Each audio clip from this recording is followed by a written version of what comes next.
Hello दोस्तों, स्वागत है आपका अपने YouTube चैनल सफलता की मंजिल में। दोस्तों आज के इस वीडियो में हम अपनी लाइब्रेरी के अंदर जो 9वें नंबर का जो वीकली टेस्ट हुआ है उसका सोल्यूशन करेंगे। दोस्तों इस क्वेश्चन पेपर के अंदर जो मैथ हो, जो रीजनिंग के क्वेश्चन दिए गए हैं उनका हम सोल्यूशन करेंगे। और अब की बार जो मैथ हो, जो रीजनिंग के जो क्वेश्चन है अब की बार इस क्वेश्चन पेपर के अंदर मिक्स किए गए हैं। तो दोस्तों इसके साथ साथ जो जीके के प्रश्न है उनको भी इस क्वेश्चन पेपर के अंदर मिक्स किए गए हैं। और मैं ये जो क्वेश्चन पेपर है मैं आपको इस वीडियो के अंदर उपलब्ध करा दूंगा। अब हम स्टार्ट करते हैं अपना आज का सलूशन, जिसमें अपना जो 46वें नंबर का जो पहला प्रश्न आता है इसके अंदर लिखा है कि प्रथम 20 विषम प्राकृत संख्याओं का योग क्या होगा। यानी जो प्रथम 20 जो विषम प्राकृत संख्या, विषम संख्या वो होती है जो 2 से भाग नहीं होती। तो हमें वो देखो, हम यदि ऐसे करें कि पहली विषम संख्या, फिर तीसरी, फिर दूसरी, फिर तीसरी, फिर 7वीं, तो इसमें हम यदि ऐसे संख्याएं लिखें 20 संख्याएं और फिर उनका हम योग करें तो इसके अंदर काफ़ी टाइम इसके अंदर लग जाएगा। तो हमें इसके अंदर एक शॉर्टकट जो किया है उसको फॉलो करना है। और उसमें क्या है कि यदि हमें 20 यदि प्राकृत संख्या है तो हमें 20 की स्क्वायर कर देना है। 20 की यदि हम स्क्वायर करेंगे तो 400 इसका उत्तर आ जाएगा। जब भी हमें जो विषम प्राकृत संख्याओं का योग ज्ञात करना होता है तो जितनी संख्याएं होती है उनका हम स्क्वायर कर देते हैं, हमारे जो विषम संख्याएं होती है उनका योग आ जाता है। अगला जो अपना प्रश्न है, निम्नलिखित शब्दों को उनके घटते आकार के क्रमानुसार रखने पर तीसरे स्थान पर कौन सा शब्द होगा।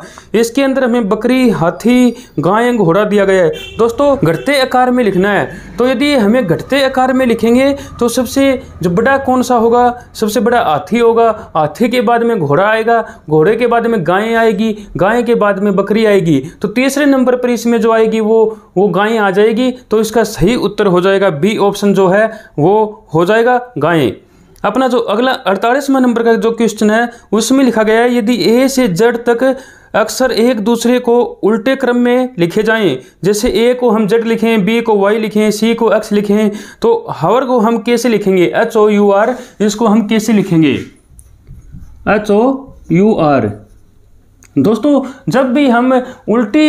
जब हम उल्टे शब्द लिखते हैं तो हमें जो अंग्रेजी वर्णमाला के अंदर जो 26 अक्षर होते हैं उनकी जगह हमें 27 अक्षर मान लेने हैं। 27 अक्षर हम 27 अक्षर मानकर इनका इस जो क्वेश्चन है इसका आसानी से सलूशन कर सकते हैं। इसमें जैसे H है, H आता है 8वें नंबर पर, सबको पता है 8वें नंबर पर आता है। 27 में से हम 8 को हम लेस करेंगे तो 19 आएगा। तो अब हमें सीधा देखना है, यानी जो हमें सीधा देखना है कि 19वें नंबर पर कौन सा अल्फ़ाबेट आता है। तो 19वें नंबर पर कौन सा अल्फ़ाबेट आता है, S, तो हम S लिख देंगे। अब जैसे O है, O अपना 15वें नंबर पर आता है। 27 में से हम यदि 15 लेस करें तो 12 आएगा। 12वें नंबर पर कौन सा अक्षर आता है, 12वें नंबर पर आता है L, तो L हम लिख देंगे। U आता है 21वें नंबर पर। 27 में से हम 21 लेस करेंगे तो 6 आएगा। 6ठे नंबर पर कौन सा अक्षर आता है, F, तो हम F लिख देंगे। R है, R 18वें नंबर पर आता है। 27 में से हम 18 को लेस करेंगे 9 आएगा। तो 9वें नंबर पर कौन सा अक्षर आता है वो हम यहाँ पर लिख देंगे, 9वें नंबर पर आता है I। तो ये अपना सही उत्तर आ जाएगा SLFI, जो इसके अंदर ऑप्शन नंबर दिया गया है B। तो ऑप्शन नंबर जो B है वो 48 नंबर क्वेश्चन का सही उत्तर हो जाएगा। तो हमें ऐसे ही इसको करना है, जब हमें उल्टे अक्षर इसमें दिए गए तो हमें 27 मानना है। 27 मान के फिर हमें ये देखना है कि ये जो अक्षर है ये कौन से क्रम पर आते हैं, उसको हम 27 में से लेस करेंगे और फिर हम सीधा देख लेंगे कि जो क्रम संख्या है वो देखेंगे और हम इसको लिख देंगे। तो अपना उत्तर आ जाएगा ऑप्शन नंबर जो B है वो इसका सही जवाब हो जाएगा। अपना जो अगला प्रश्न है 49वें नंबर का, यदि 0.42 हमें दिया है, गुणा में 100 की पावर हमें दी है, इसमें K इसमें पावर दी है और हमें K का मान निकालना है। और इसमें ऑप्शन दिया गया है 4, 2, 1, 3। दोस्तों हम इसको ऑप्शन के हिसाब से भी कर सकते हैं। यदि हम इसकी पावर यहाँ पर 1 लिखते हैं तो 100 की पावर 1 100 ही आएगा। 0.42 गुणा में 100। अब हम यदि इसको 100 से गुणा करते हैं तो ये जो पॉइंट होती है ये उस साइड में खिसक जाएगा, यानी जो अपना दाई तरफ होता है उसकी साइड में ये खिसक जाएगा। यदि इसमें 2 जीरो है तो ये फिर 2 पॉइंट आगे खिसक जाएगा। 1 2, तो यहाँ पर पॉइंट आ जाएगा, यानी यहाँ पर कितने आ जाएंगे फिर 42। और यही इसमें पूछा है इसमें अंदर कि 42 इसमें जो बराबर में दिया गया है, तो ऑप्शन नंबर जो सी है वो इसका सही जवाब हो जाएगा। यदि हम यहाँ पर इसकी पावर 2 को लगाएं तो यहाँ पर 4 0 आ जाएगी, तो ये 4 पॉइंट आगे खिसकेगा, तो 4 पॉइंट आगे खिसकेगा तो 0.42 है। ये 1 2 3 4 पॉइंट आगे खिसकेगा, तो 1 2 3 और 4, तो यहाँ पर पॉइंट लगेगा, फिर ये 4200 हो जाएंगे। तो इस प्रकार हमें सिर्फ एक ही इसकी घात लगानी है, इसकी पावर लगानी है, और हमें 100 इसको यहाँ पर लिखना है। और यदि हम 0.42 के गुणा में 100 करेंगे तो अपना उत्तर 42 इसका सही जवाब आ जाएगा। अगला जो अपना प्रश्न है, राजेश का जन्म रविवार 22 मार्च 1968 को हुआ था। हफ्ते के किस दिन उसकी आयु 12 वर्ष 2 महीने तथा 4 दिन की थी। दोस्तों इसमें लिखा है कि 12 वर्ष 2 महीने और 4 दिन। 12 वर्ष में हमें पता है कि 3 तो लीप वर्ष आ जाएंगे, क्योंकि हम यदि इसको हम 4 से भाग दें तो इसमें 3 आएगा, तो हमें पता है कि 3 तो इसके अंदर लीप वर्ष आ जाएंगे। तो 9 तो इसके अंदर आएंगे, 9 तो इसके अंदर आएंगे 365 वाले साल, जिसमें 365 दिन होते हैं, और 3 इसके अंदर लीप वर्ष है, तो 3 गुणा में 366 ये हो जाएंगे। 2 महीने इसमें लिखा है, और इसमें उनका जन्म लिखा है 22 मार्च, तो महीने कौन से आएंगे, अप्रैल और मई। जो अप्रैल का महीना होता है वो अपना 30 का होता है, और जो मई का होता है वो 31 का होता है। और इसमें 4 दिन भी लिखा हुआ है, 4 दिन भी लिखा हुआ है, तो ये हमारे दिन हो जाएंगे टोटल। क्योंकि 12 वर्ष है, 12 वर्ष में 3 इसमें लीप वर्ष हुआ, तो 366 से गुणा किया, 9 इसके अंदर 365 डेज वाले दिन हुए यानी साल हुए, तो इसमें हमने 9 से इसको गुणा किया। और अगला जो अप्रैल का मंथ है वो 30 का है, मई का 31 का, और 4 दिन इसमें एक्स्ट्रा दिए गए हैं, तो हम इसको लिख दिया, तो ये अपने टोटल दिन आ जाएंगे। अब हम इसका जो सोल्यूशन है इस क्वेश्चन का आसानी से कर सकते हैं। तो इसके अंदर हम देखेंगे, इसको हम 9 से गुणा करेंगे तो कितना आएगा, असल 4 9 6 54 और 4 58 5 और 9 3 27 और 5 32। इसकी यदि हम करेंगे तो 6 6 18 1 19 1 और 10। अब हम इनको जोड़ते हैं, इनका जोड़ आएगा इसका 3 8 3 और 4, और ये हम देखें अपने दिन, तो ये अपने दिन भरते हैं 65, तो वो भी हम इसके अंदर ऐड कर देंगे, तो अपने जो टोटल दिन आ जाएंगे वो आ जाएंगे 4 और 4 4448 दिन अपने टोटल आ जाएंगे। और हमें पता है कि 7 दिन बाद सेम डे आ जाता है, क्योंकि एक हफ्ते में 7 दिन होते हैं, तो 7 दिन बाद सेम डे आ जाता है। तो हम इसको यदि 7 से भाग दें, हम इसको 7 से भाग दें तो इसका आएगा 7 6 42 2 0 7 21 3 8 और 7 5 35 पॉइंट, यानी 635, और एक्स्ट्रा जो है वो अपने 3 दिन आ जाएंगे, इसमें एक्स्ट्रा जो है वो अपने 3 दिन आ जाएंगे, क्योंकि 7 6 42 2 3 5 8 यानी एक्स्ट्रा, यानी 635 तो सप्ताह होंगे, 635 सप्ताह होंगे, और 3 अपने एक्स्ट्रा दिन आ जाएंगे। जब अब दोस्तों हमें पता है कि 3 एक्स्ट्रा दिन है, और उसका जन्म हुआ था रविवार को, और 3 एक्स्ट्रा जो दिन है उसमें हम ऐड कर देंगे सोमवार मंगलवार और बुधवार। इसका बुधवार अपना सही उत्तर आ जाएगा। इस प्रकार से हम इसका सॉल्यूशन कर देंगे, यानी इसका जो उत्तर होगा वो अपना बुधवार यानी डी ऑप्शन इसका आ जाएगा। एक बार दोस्तों हम इसको दोबारा करते हैं। इसमें जो 12 साल दिए गए हैं, 9 साल इसमें 365 दिन वाले होंगे, तो इसमें टोटल डेज आ जाएंगे 3285। 3 साल अपने लीप ईयर होंगे, उनकी गुणा करेंगे, फिर हम इनको जोड़ेंगे, और जो अपना एक्स्ट्रा जो डेज दिए गए हैं उनको हम इसके अंदर ऐड करेंगे, 4448 यानी 48 आ जाएगा, और हम इसको 7 से भाग देंगे तो 635 सप्ताह और 3 दिन आ जाएंगे। और 635 सप्ताह होंगे तो हमें पता है कि सप्ताह में तो सेम ही दिन आना है, यानी कि रविवार ही आना है। 3 एक्स्ट्रा जो दिन आए हैं वो हम इसके अंदर ऐड करेंगे, तो अपना जो बुधवार है वो इसका सही जवाब आ जाएगा। अपना जो अगला जो प्रश्न है 51वें नंबर का, जो हमें मैथ का एक क्वेश्चन दिया गया है, उसके अंदर लिखा है कि ए भुजा के एक समबाहु त्रिभुज की ऊंचाई क्या होगी। हमें समबाहु त्रिभुज की ऊंचाई ज्ञात करनी है।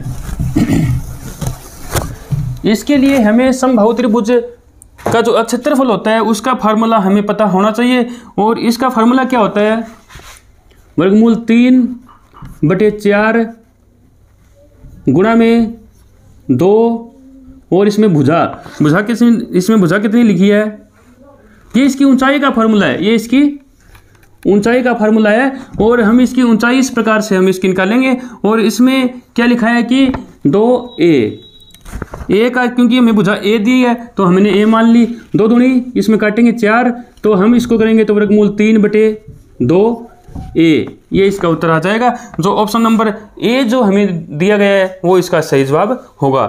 अपना जो आगे 52वें नंबर का जो क्वेश्चन है उसमें लिखा है एक आयत की लंबाई और चौड़ाई क्रमशः 10% और 20% बढ़ जाती है, उसके अक्षेत्रफल में वृद्धि हमें निकालनी है कि उसके अक्षेत्रफल में कितनी वृद्धि हुई है। जो आयत का जो अक्षेत्रफल होता है वो लंबाई गुणा चौड़ाई होता है, लंबाई गुणा चौड़ाई। यदि हम लंबाई भी 100 माने चौड़ाई भी 100 माने तो इसका आ जाएगा क्षेत्रफल, इसका 10,000 आ जाएगा। अब कहता है कि लंबाई में 10% की वृद्धि होती है, 10% की वृद्धि होगी तो ये 110 हो जाएगा। चौड़ाई में 20% की वृद्धि होती है तो ये 120 हो जाएगा। अब हम यदि हम इसका क्षेत्रफल निकालते हैं तो 2 0 की 2 0, 12 एकम 12, 1 12 1 13, यानी इतना आ जाएगा। तो इसकी वृद्धि कितनी हुई है? इसकी वृद्धि हुई है अपनी 3200 वृद्धि हुई है अपनी 10,000 पर, यानी कि जो 3200 वृद्धि हुई है 10,000 पर, हम इसकी परसेंटेज निकालेंगे तो इसका आ जाएगा अपना 32% आ जाएगा। तो इसका उत्तर कितना होगा? अपना 32% इसका उत्तर आ जाएगा। इस प्रकार से हमें इसको कर देना है। सबसे पहले 100 मानना है, आपस में गुणा करेंगे 10,000 आएगी, फिर हम इसको बढ़ा देंगे, बढ़ाने के बाद में इसकी गुणा करेंगे तो 13,200 आएगी। 3200 रुपये बढ़ी है 10,000 पर, तो 32% जो इसका परसेंटेज है वो अपना उत्तर आ जाएगा। अब आगे जो 53वें नंबर का जो क्वेश्चन है उसमें लिखा है कि नीचे एक घटना दी गई है, घटना को पढ़कर पूछे गए कथन की सत्यता की पुष्टि कीजिए। एक व्यक्ति रात्रि में उत्तर दिशा की ओर जा रहा है तथा उसको ध्रुव तारा दिखाई दे रहा है, ध्रुव तारा उसको दाहिनी हाथ की ओर दिखाई देगा। बताओ उपयुक्त कथन की पुष्टि के लिए कौन सा उत्तर सही है। दोस्तों हमें पता है कि जो अपना ध्रुव तारा होता है वो हमेशा उत्तर दिशा की साइड होता है, और इसमें लिखा है कि जो व्यक्ति है वो उत्तर दिशा की ओर ही जा रहा है, और जो ध्रुव तारा है उसको दाहिने हाथ की ओर दिखाई देगा। जो उसका दाहिना हाथ होगा वो उसकी पूर्व दिशा की साइड होगा, जो दाहिना हाथ उसका जो होगा वो अपनी पूर्व जो साइड है उसकी साइड होगा, लेकिन जो उसका मुख होगा वो उत्तर की साइड होगा, यानी जो इसमें ध्रुव तारा होगा वो उसके मुख की साइड होगा, न कि उसके जो दाएं हाथ की साइड। तो ये दोस्तों कभी भी नहीं हो सकता कि ध्रुव तारा है, कोई व्यक्ति उत्तर दिशा में जा रहा है और उसको जो दाहिने हाथ की साइड में उसको ध्रुव तारा दिखाई दे, उसको हमेशा सामने ही ध्रुव तारा दिखाई देगा। तो ये कभी नहीं होगा। इसमें ऑप्शन नंबर जो डी है वो इसका सही जवाब हो जाएगा। तो अगला प्रश्न है 54वें नंबर का। एक कनस्टर में 36 लीटर दूध और पानी का मिश्रण 3:1 के अनुपात में है। कनस्टर में 15 लीटर दूध मिलाया जाता है, मिश्रण का नया अनुपात क्या होगा? तो इसमें 36 लीटर दूध है और उनका अनुपात है 3:1। यदि हम इसको अनुपात में चेंज करें 36 लीटर को तो ये अपना आ जाएगा 27:9। इसमें लिखा है कि 15 लीटर दूध इसमें और मिलाया जाता है तो इसका हो जाएगा 42 और इसका रह जाएगा 9 का 9। तो अब हम इसका अनुपात ज्ञात करेंगे तो ये 3 पे कट जाएगा, 14:3 इसका उत्तर आ जाएगा। तो इस प्रकार हम इसको कर देंगे कि 36 लीटर दूध के मिश्रण, दूध और पानी के मिश्रण में, यानी 27 लीटर दूध 9 लीटर पानी में यदि हम 15 लीटर दूध और मिलाएं तो दूध की वैल्यू वो 42 हो जाएगी, पानी की वैल्यू 9 ही रहेगी। तो इसको काटेंगे 3 पर, 14:3 इसका उत्तर आ जाएगा। अपना जो अगला प्रश्न है, एक व्यक्ति 5 किलोमीटर प्रति घंटे की दर से चलते हुए एक पुल को 15 मिनट में पार करता है। पुल की लंबाई क्या होगी? हमें निकालना है कि वो 15 मिनट में जो उस पुल को पार कर रहा है तो 15 मिनट में वह कितनी दूरी तय करता है। जितनी दूरी वह 15 मिनट में तय करता है उतनी ही पुल की लंबाई हो जाएगी। हम देखते हैं 5000 मीटर हुए, 5000 मीटर निकालता है वो 60 मिनट में, क्योंकि इसमें मिनट दे रखी है तो हम इसमें मिनट में निकाल लेंगे। यदि इसमें सेकंड दिया होता तो हम सेकंड लिखते, 1 घंटे में 3600 सेकंड होती है तो हम इसके बटे में 3600 लिखते। अब हमें मिनट दिया गया है तो हम इसका मिनट निकाल लेंगे। तो 15 चौका 60, हम इसको काटेंगे तो ये अपना आ जाएगा 12, 5 और 0, यानी 1250 इसका उत्तर आ जाएगा। तो 1250 मीटर उस पुल की लंबाई होगी जिसको यह 5 किलोमीटर प्रति घंटे की रफ्तार से चलते हुए 15 मिनट में उसको क्रॉस करता है। तो 1250 मीटर जो है इसका सही उत्तर आ जाएगा। अपना जो अगला प्रश्न है, प्रश्न संख्या 56 और 57 के लिए यदि किसी सांकेतिक भाषा में, इसमें कुछ सांकेतिक भाषा दी गई है और उसके जो हिसाब से उसके हमें जो 56 नंबर और 57 नंबर क्वेश्चन है उसको सोल्यूशन करना है। तो हम इसको किस प्रकार से सोल्यूशन करेंगे? सबसे पहले हमें इसमें जो कोड वर्ड दिए गए हैं उनको लिखना होगा।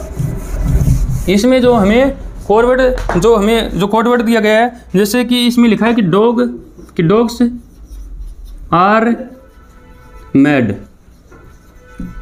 इसके लिए डी आई एल, ये शब्द इसमें यूज किए गए हैं इसके लिए। और जो रिमूव आगे जो है रिमूव मैड डॉग्स, इसके लिए इसमें यूज किया गया है सी एल और डी, ये यूज किया गया है। Remove bad dogs, remove bad dogs, इसके लिए जो शब्द यूज किया गया वो है सी के डी। तो इस प्रकार से हमें इसका सॉल्यूशन करना है। इसमें हमें देखना है कि ये कोई जरूरी नहीं होता ऐसे सवालों के अंदर कि जो डॉग्स के लिए डी हो, आर के लिए आई हो, जो मैड के लिए एल हो, ये ऐसा करना जरूरी नहीं होता है। लेकिन हमें देखना होता है कि इसके अंदर रिपीटेशन क्या है। इन दोनों के अंदर यदि हम रिपीटेशन देखें तो इसके अंदर एक तो डॉग की रिपीटेशन है और एक इसके अंदर मैड की जो रिपीटेशन है। तो इसके अंदर दो शब्द और भी रिपीटेशन है, जैसे डी और एल, इसमें भी डी और एल है। तो यहाँ पर देखें कि डॉग यहाँ पर लिखा है तो डॉग यहाँ पर लिखा है, तो इसके नीचे हम यदि हम देखें तो डी है, क्योंकि इसके शुरुआत में डी है, इसके लास्ट में डी है। तो इसमें डी जो वर्ड है वो डॉग के लिए यूज हुआ है, डॉग्स के लिए यूज हुआ है। जो अल शब्द है वो इसके अंदर भी रिपीट है, इसके अंदर भी रिपीट है। तो इसके अंदर और कौन सा शब्द रिपीट है? इसके अंदर और दूसरा मैड शब्द रिपीट है, तो मैड के लिए अल आ जाएगा, अल आ जाएगा। जो बचा इसके अंदर जो आर है, क्योंकि डी आया डॉग, अल आया मैड, आई बचा वो अपना आर के लिए आ जाएगा, आर के लिए आई वर्ड यूज होगा। अब हम यदि इसके अंदर देखें तो इसके अंदर कौन सा शब्द रिपीटेशन है? इसके अंदर रिमूव है और इसके अंदर बस रिमूव है, डॉग है, डॉग के लिए हमें पता है कि डी शब्द यूज हुआ है तो हमने डी यहाँ पे लिख दिया। रिमूव के लिए इसके अंदर और कौन सा शब्द रिपीटेशन है? डी हो गया, सी भी हो गया, तो इसके अंदर रिमूव भी रिपीटेशन है, सी भी रिपीटेशन है, तो जो रिमूव का कौन सा होगा? सी रिमूव का हो जाएगा। बाकी जो इसमें के बचा है, के बेड के लिए हो जाएगा, के बेड के लिए हो जाएगा, क्योंकि डी डॉग के लिए है, सी रिमूव के लिए है, तो बेड के लिए कौन बच जाएगा? इसमें के बच जाएगा। और यदि हम देखें मैड के लिए कौन सा आएगा फिर? इसके अंदर अल, जो हमने यहाँ पे लिखा हुआ है। तो इस प्रकार से हम इसका करेंगे। और इसमें लिखा गया है कि मैड 56वें नंबर के क्वेश्चन में mad dogs are bad, mad dogs are bad, इसके लिए हमें बताना है। तो मैड के लिए हमें पता है कि आई शब्द यूज हुआ है, डॉग के लिए डी शब्द यूज हुआ है, आर के लिए जब मैड के लिए अल शब्द यूज हुआ है, अल शब्द यूज हुआ है, आर के लिए आई शब्द यूज हुआ है और बैड के लिए इसमें के शब्द यूज हुआ है। तो ये अपना उत्तर हो जाएगा अल डी आई के, यानी ऑप्शन नंबर जो डी है वो इसका सही जवाब हो जाएगा। और आगे जो अपना 57वां नंबर का जो क्वेश्चन है वो भी इसी के ऊपर बेस है, जिसमें पूछा है कि आर के लिए प्रयुक्त सांकेतिक अक्षर क्या है? आर के लिए हमने निकाला तो आई है, तो इसका उत्तर कौन सा हो जाएगा? आई। यदि किसी सांकेतिक भाषा में ए सी अन पी को एक प्रश्न अपना बचता है 58वें नंबर का, अन को 4 से भाग देने पर 3 शेष रहता है, तो 2 अन को 4 से भाग देने पर क्या शेष रहेगा? यदि हम माने कि 4 से भाग देने पर कौन सी ऐसी संख्या है जिसमें 3 शेष रहता है, तो वो दोस्तों अपने 15 होगी, कि 15 को हम 4 से भाग देंगे तो 3 शेष आ जाएगा, क्यों 3 शेष आएगा। अब कहता है कि 2 अन को यदि हमने अन माना है 15, 2 अन यानी 2 से इसको गुणा करेंगे तो 30 आ जाएगा। हम 30 को 4 से भाग देंगे तो कितनी शेष आएगा?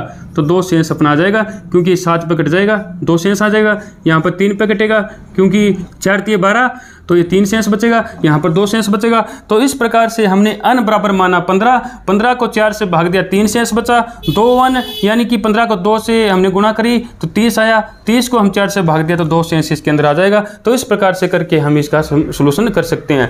अगला जो अपना 59वें नंबर का जो क्वेश्चन है उसमें लिखा है कि यदि किसी सांकेतिक भाषा में ए सी एन पी को अन पी की एल और यदि लिखा जाता है तो उसी भाषा में शब्द सी आई एन जो इसमें शब्द दिया गया है उसको उसका अंतिम अक्षर पूछा है, उसको हम लिखेंगे तो उसका अंतिम अक्षर इसमें पूछा है। तो और इसमें लिखा है कि ए सी एन पी और इसको लिखा जाता है अन पी के अल। तो अब इसमें हमें पूछा है कि ये एक शब्द है CINPQSRTG, इसमें जो अंतिम अक्षर है जी, उसके स्थान पर कौन सा अक्षर आएगा। तो हम यदि इसके अंतिम अक्षर देखें तो इसमें P और L है, P और L है। तो देखें तो जो P है इसको P को L इसमें लिखा है, यानी ये जो P से 3 अक्षर पहले आ गया, क्यों 3 अक्षर पहले आ गया, हम अन ओ के बाद में P आता है। इसी प्रकार हम इसके भी 3 अक्षर पहले लेंगे तो वो कौन से होंगे, F E और D, तो C आ जाएगा। यदि हम इसमें से 3 अक्षर घटाएंगे तो अपना उत्तर क्या आ जाएगा, C।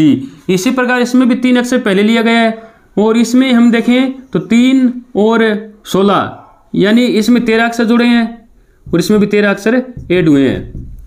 तो इसमें हम देखें तो हमें सिर्फ अंतिम अक्षर पूछा है, तो अंतिम अक्षर में यदि हम 3 लेस करेंगे तो जी में से हम 3 अक्षर लेस करेंगे तो अपना सी इसका उत्तर आ जाएगा। तो ऑप्शन नंबर जो ए होगा वो इसका सही जवाब हो जाएगा, जिसमें सी लिखा हुआ है।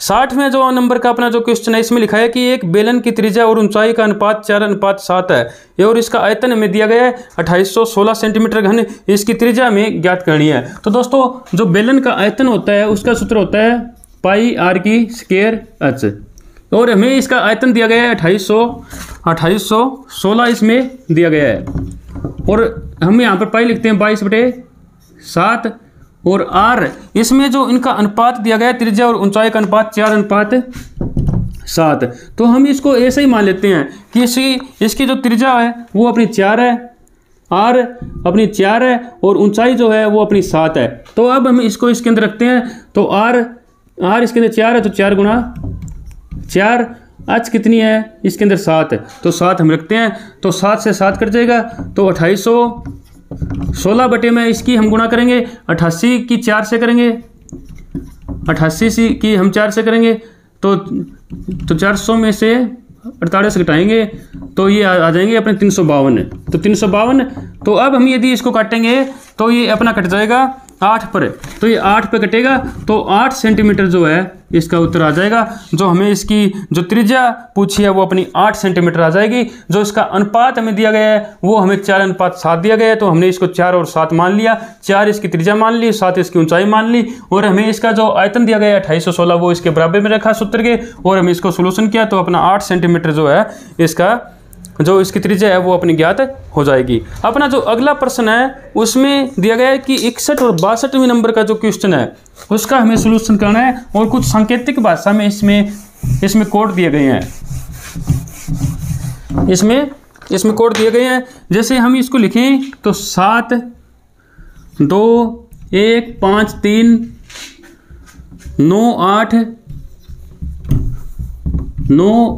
4 6 इस प्रकार से दिए गए हैं, और इसमें जो इसका कोड दिया गया है, अक्षर दिया गया है WLMSINDBJ, और हमें जो 61वें नंबर के क्वेश्चन में पूछा है कि SLIWN इसकी जगह कौन सी संख्या आएगी। इसकी जगह देखो तो कौन सी S की जगह कौन सा आ जाएगा, ये 5, L की जगह कौन सा आएगा 2, I की जगह कौन सा आएगा इसमें 3, W की जगह कौन सा आएगा 7, N की जगह कौन सा आएगा 9।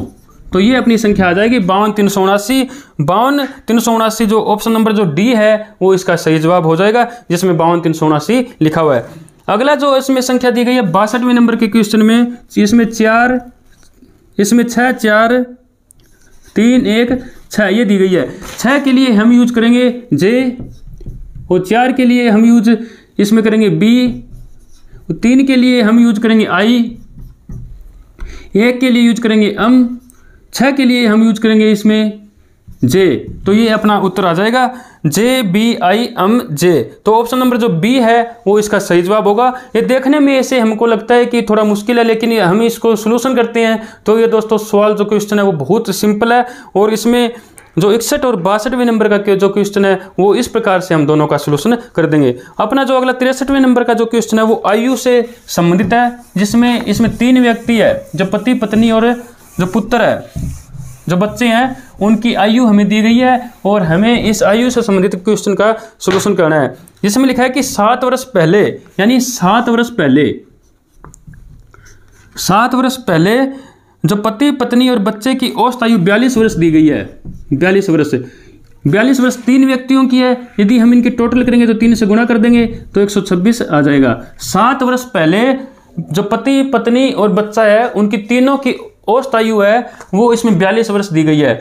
यदि हम इनकी टोटल ज्ञात करें तो वो 126 आ जाएगी 7 वर्ष पहले। यदि हम इनकी आज की करें तो 7 वर्ष उन सभी की बढ़ जाएगी। 7 वर्ष पति की, 7 वर्ष पत्नी की, 7 वर्ष बच्चे की बढ़ चुकी होगी। तो इन तीनों की 21 इनकी बढ़ चुकी होगी, 21। तो आज की इनकी जो टोटल है वो 147 हो चुकी होगी, क्योंकि 7 वर्ष पहले दी है। यदि हम 7 वर्ष आज की देखें तो 7 वर्ष उन सभी की बढ़ चुकी होगी। तो 7 या 21 उनकी बढ़कर 147 हो चुकी होगी।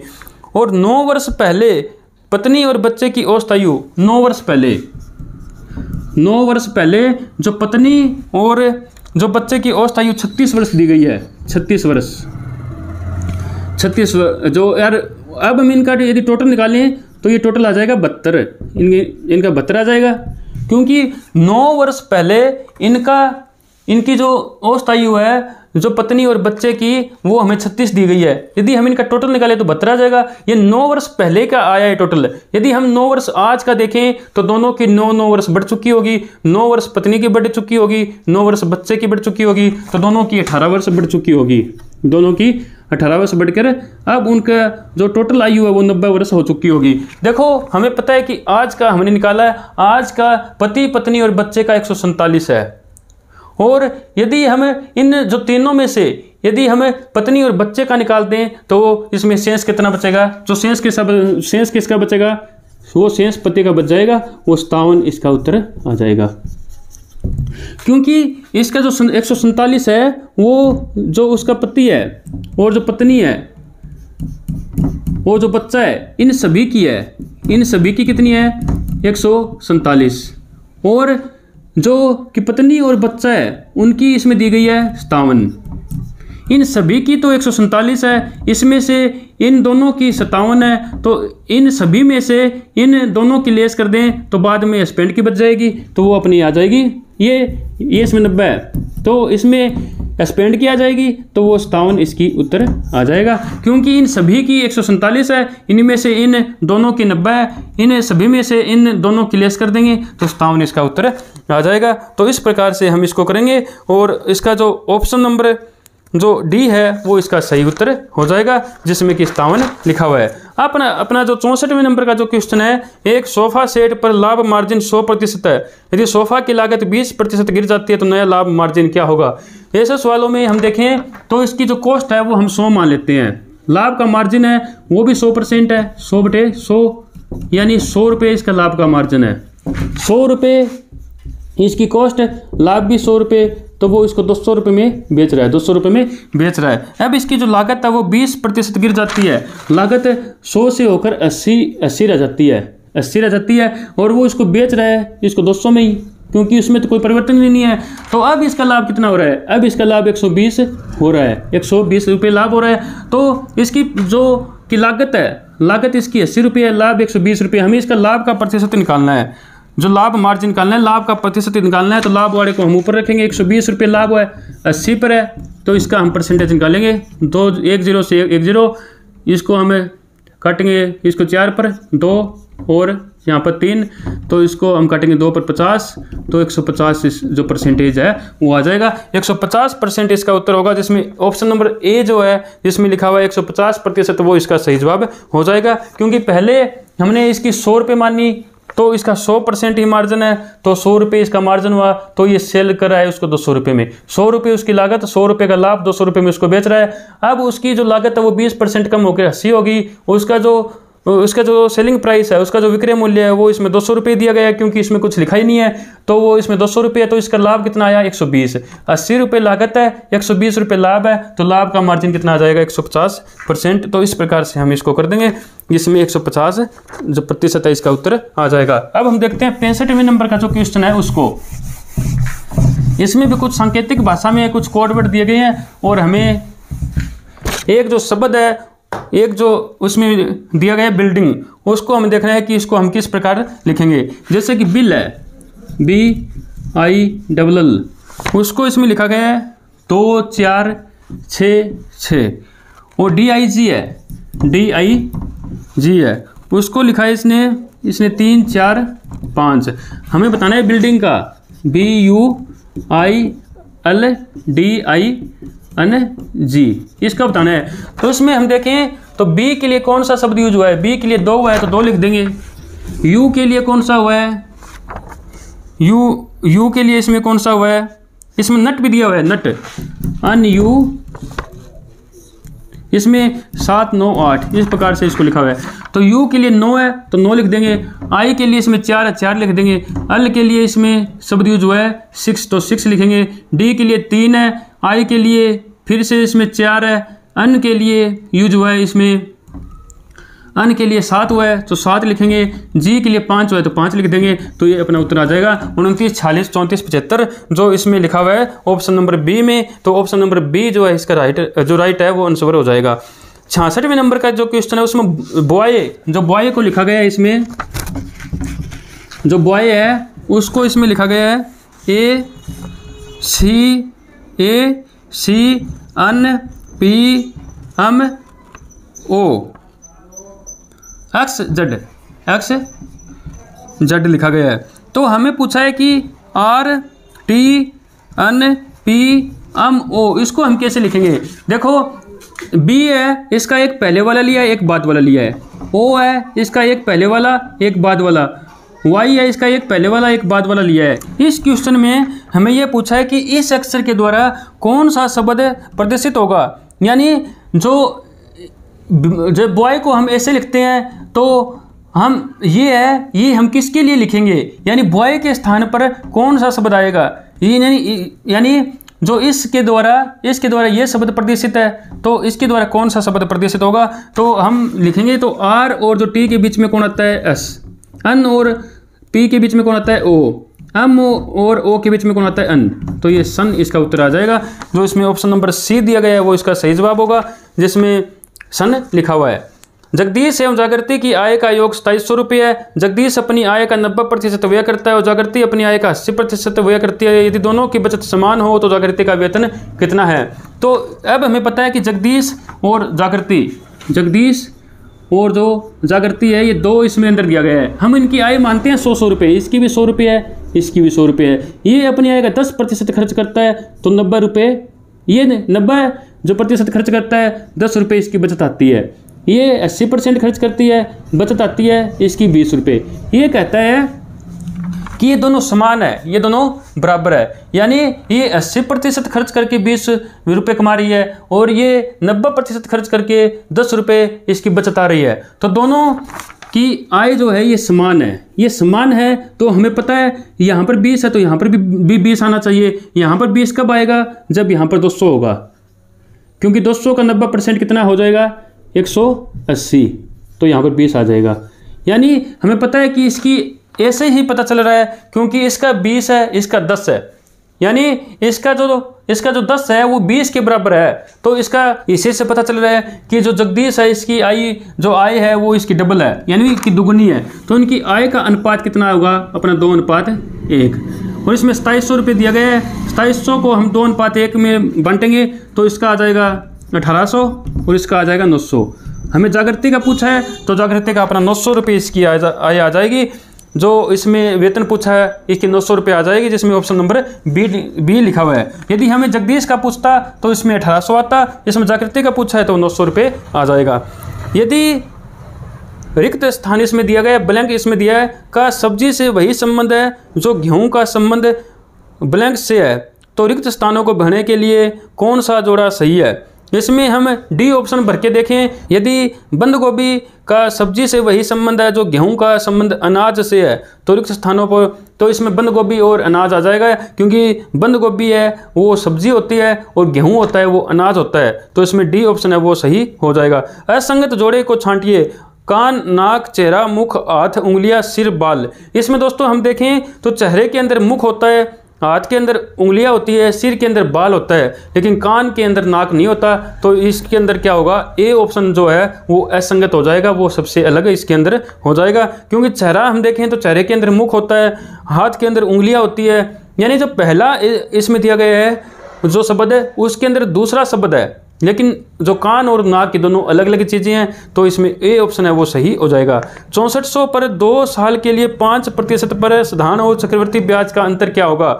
यानी चक्रवर्ती ब्याज क्या होता है, चक्रवर्ती ब्याज में ब्याज पर ब्याज लगता है, साधारण ब्याज में केवल जो मूलधन होता है उसके अंदर ब्याज लगता है। जो पहली जो साल होती है उसके अंदर चक्रवर्ती और जो साधारण ब्याज होता है वो दोनों समान होते हैं, क्योंकि पहली बार ही हम ब्याज की कैलकुलेशन कर रहे होते हैं। तो इसमें 6400 रुपये दिया गया है, इसमें 6400 रुपये दिया गया है। तो इसमें 5% इसमें लिखा है, 5% इसमें लिखा है, और 2 साल के लिए इसने पूछा है, तो 5% निकालेंगे तो 1 साल के लिए इसका ब्याज आ जाएगा, इन जो दोनों का, इसमें 320 है। 320 ही साधारण ब्याज होगा, 320 ही चक्रवर्ती ब्याज होगा। अब इसमें पूछा है कि उनका अंतर कितना होगा 2 साल के लिए। 2 साल के लिए, 1 साल के लिए तो दोनों समान होंगे क्योंकि पहली बार ही ब्याज की कैलकुलेशन हुई है। दूसरे साल में क्या अंतर पूछा है, अंतर क्या होगा, जो चक्रवर्ती ब्याज होता है उस पर ब्याज लगता है, साधारण ब्याज में केवल मूलधन पर ब्याज लगता है। तो ब्याज पर ब्याज लगेगा, यानी ब्याज कितना है 320, इस पर 5%, तो हम निकालेंगे तो ये 2 पर कटेगा, ये 16, यानी 16 रुपये का फर्क पड़ जाएगा। क्योंकि चक्रवृद्धि ब्याज जो होता है उसमें ब्याज पर ब्याज लगता है, साधारण ब्याज में केवल मूलधन पर ब्याज लगता है। चक्रवृद्धि में मूलधन भी ऐड होता है और ब्याज भी ऐड होता है, दोनों पर ब्याज लगता है। तो अब हम देखेंगे तो इसमें 16 रुपये का फर्क आ जाएगा, क्योंकि साधारण ब्याज पर हम केवल 6400 है इस पर ब्याज लगाएंगे, और जो चक्रवृद्धि ब्याज है उसमें हम 6400 में 320 रुपये और जोड़कर उस पर ब्याज लगाएंगे। 320 रुपये और हम फालतू जोड़ेंगे तो अंतर कितना आ जाएगा इसमें 16 रुपये। तो इसका 16 रुपये सही जवाब हो जाएगा 17वें नंबर के क्वेश्चन का। अब हमें कुछ आकृति इसके अंदर दी गई है 71वें नंबर के क्वेश्चन में। दोस्तों मैंने ऐसे क्वेश्चन पहली बार अपने जो वीकली टेस्ट में डाले हैं, क्योंकि अब तक ऐसे क्वेश्चन वीकली टेस्ट में पूछे नहीं गए थे। तो इस तरह के क्वेश्चन जो डालने का मेरा मकसद यही था, क्योंकि हम रीजनिंग को कुछ हल्के में लेते हैं। हम सोचते हैं कि हम तो रीजनिंग को तो हम कर ही देंगे, लेकिन ये जो क्वेश्चन डाले हैं ये भी सिंपल ही है, इतने कोई हार्ड नहीं है। लेकिन इस तरह के जो क्वेश्चन है हमने वीकली टेस्ट में पहली बार हमने डाले हैं। तो इसके अंदर जो आकृति दी गई है उसमें लिखा है कि देखो पहली जो आकृति है वो कुछ इस प्रकार की है, और यहाँ पर हमें अर्धवृत्त दिया गया है, ये अंदर की तरफ है, ये अर्धवृत्त दिया गया है, और आगे हमें पूरा का पूरा वृत्त दे दिया। और इसी प्रकार हमें जो दूसरी आकृति दी गई है वो हमें कुछ इस प्रकार से दी गई है, इस प्रकार से हमें दी गई है, और यहाँ पर ऐसे दिया गया है, इस प्रकार की आकृति है। और यहाँ पर पूछा क्या है दोस्तों, यहाँ पर बिल्कुल सिंपल है कि जो इसके अंदर हमें ये भी दिया गया है, ये तो जो ये अर्धवृत्त है वो यहाँ पे पूरा वृत्त हो गया है और ये खत्म हो गई है। इसी प्रकार ये जो यहाँ पर त्रिभुज है वो यहाँ पर पूरा त्रिभुज हो जाएगा, यहाँ पर पूरा जो त्रिभुज हो जाएगा, क्योंकि यहाँ पर अर्ध है, यहाँ पर पूरा हो जाएगा और ये वाला लुप्त हो जाएगा। तो ये इसका सही उत्तर हो जाएगा, जिससे ऑप्शन नंबर ए जो है वो इसका सही जवाब होगा, क्योंकि अर्धवृत्त का पूरा वृत्त हुआ, अर्ध जो त्रिभुज है उसका पूरा त्रिभुज हुआ। तो इस प्रकार से हम कर देंगे, ऊपर वाली जो इसमें लाइन है वो गायब हो जाएगी। अपना जो अगला प्रश्न है उसमें लिखा है कि 2 संख्याओं का HCF और LCM क्रमशः 44 तथा 264 है। यदि पहली संख्या को 2 से भाग दिया जाए तो भागफल 44 है, तो दूसरी संख्या में ज्ञात करनी है। हमें पता है कि दोनों संख्याओं का LCM कितना 44, और दोनों संख्याओं का HCF है 264, और दोनों संख्याओं की दोनों संख्याओं का गुणनफल ये दोनों हमेशा बराबर आते हैं। जब हमें पता है कि एक संख्या को हम 2 से भाग देंगे को वो 44 आती है, तो ये संख्या कितनी हो जाएगी 88, क्योंकि हम इसको 2 से भाग देंगे तो 44 ही आएगा। तो ये तो 88 हो गई, हमें दूसरी संख्या निकालनी है, ये वाली संख्या निकालनी है। तो ये इस साइड में आएगी तो भाग में हो जाएगी, क्योंकि उस साइड में गुणा में है, तो इस साइड में आके भाग में हो जाएगी। ये 2 पे कटेगा और ये हम काटेंगे तो 132 पे कट जाएगा। तो अपनी दूसरी जो संख्या है वो 32 आ जाएगी। तो इस प्रकार से हम इसको कर देंगे। एक 3 मीटर गहरी तथा 40 मीटर चौड़ी नदी 2 किलोमीटर प्रति घंटा की चाल से बहती है। नदी द्वारा समुद्र में प्रति मिनट गिरे पानी का आयतन ज्ञात करना है। जब इसमें एक नदी दी गई है, जैसे हम यहाँ पर नदी कुछ इस प्रकार की बनाते हैं, तो ये इसमें कोई नदी दी गई है और इसमें नदी के अंदर इसमें पूछा गया है कि इसकी चौड़ाई हमें दी गई है। इसकी जो चौड़ाई है ये इसकी चौड़ाई हमें दी गई है 40 मीटर इसमें दी गई है। और इसकी जो गहराई दी गई है, यानी अंदर की तरफ इसकी जो गहराई दी गई है वो हमें दी गई है 3 मीटर। इसमें 3 मीटर इसकी दी गई है। और इसकी जो गति दी गई है वो 2 किलोमीटर प्रति घंटा 2 किलोमीटर प्रति घंटा हमें दी गई है। और ये समुद्र में जाकर मिल रही है। यहाँ पर ये समुद्र में जाकर मिल रही है। हमें बताना है कि 1 मिनट में वह कितना पानी समुद्र के अंदर डाल देगी, तो उसका हमें आयतन निकालना है। तो ये हमें मीटर में है, ये भी मीटर में है। हम इसको मीटर में चेंज करेंगे तो 2000 मीटर आ जाएगा। 2000 मीटर प्रति, इसमें घंटा आएगा क्योंकि घंटा लिखा हुआ है। और हमें निकालना है मिनट के अंदर, तो हम इसको 60 से भाग देंगे, वो तो अपना हो जाएगा। अब इसके अंदर हमें निकालना है इसका आयतन निकालेंगे तो हम कैसे करेंगे, इन सभी की गुणा कर देंगे हम। इसकी क्या फार्मूला लगाएंगे, जो इसकी चौड़ाई है वो, इसकी जो गहराई है जो वो, और इसकी जो लंबाई है, इसकी जो गहराई का मतलब है इसकी ऊंचाई, और इसकी जो लंबाई है वो कितनी, 2000 हम लिख देंगे मीटर।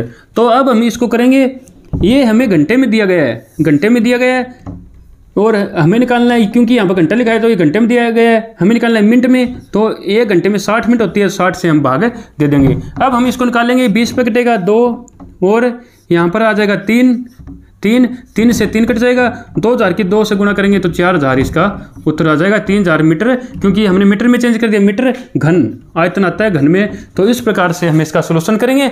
जो इस प्रकार से हमने अपने जो 74 तक इसके अंदर मैथ और जो रीजनिंग के क्वेश्चन दिए थे, उन सभी का समाधान, उन सभी का सोल्यूशन हमने कर दिया है। दोस्तों, इस तरह के क्वेश्चन पहली बार अपनी वीकली टेस्ट में डाले गए हैं। ये बहुत ही बढ़िया और अच्छे लेवल के क्वेश्चन है।